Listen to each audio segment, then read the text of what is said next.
Dans cette vidéo, nous allons revoir les nombres jusqu'à 9999. Commençons par voir comment est-ce que l'on lit et comment est-ce que l'on écrit ces nombres.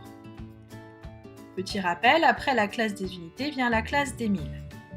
Voici un nombre. Pour lire ce nombre, je vais lire le nombre inscrit dans la classe des milles, suivi du mot mille, puis je lis le nombre inscrit dans la classe des unités. Cela donne donc 8563. Pour écrire le nombre suivant, 4622 en chiffres, je repère le mot mille. Cela va me permettre de savoir quel nombre inscrire dans la classe des milles. Tout ce qui est avant le mot mille va dans la classe des milles. Ici, avant le mot mille, j'ai 4. J'inscris donc 4 dans la classe des milles. Après le mot mille, j'ai 622. J'inscris donc 622 dans la classe des unités. Voyons comment comparer les nombres jusqu'à 9999. Lorsque l'on compare des nombres entiers, on commence par compter le nombre de chiffres.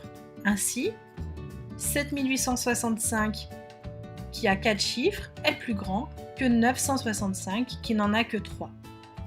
Si les nombres possèdent le même nombre de chiffres, on va comparer chiffre par chiffre en partant de la gauche.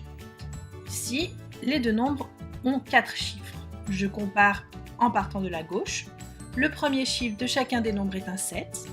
Je regarde donc le second. D'un côté, j'ai 8, de l'autre, 4. 8 est plus grand que 4, donc 7865 est plus grand que 7465.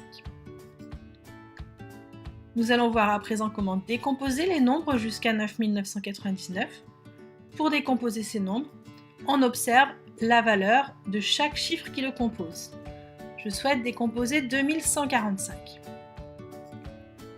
2 est le chiffre des unités de 1000, ce qui signifie que j'ai 2000 ou 2 fois 1000.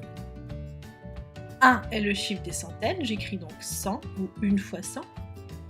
4 est le chiffre des dizaines, j'écris donc 40 ou 4 fois 10. Et 5, le chiffre des unités, j'écris donc 5 ou 5 fois 1. J'obtiens donc 2000 plus 100 plus 40 plus 5 ou 2 fois 1000 plus 1 fois 100 plus 4 fois 10 plus 5. Voilà, c'est tout pour cette fois.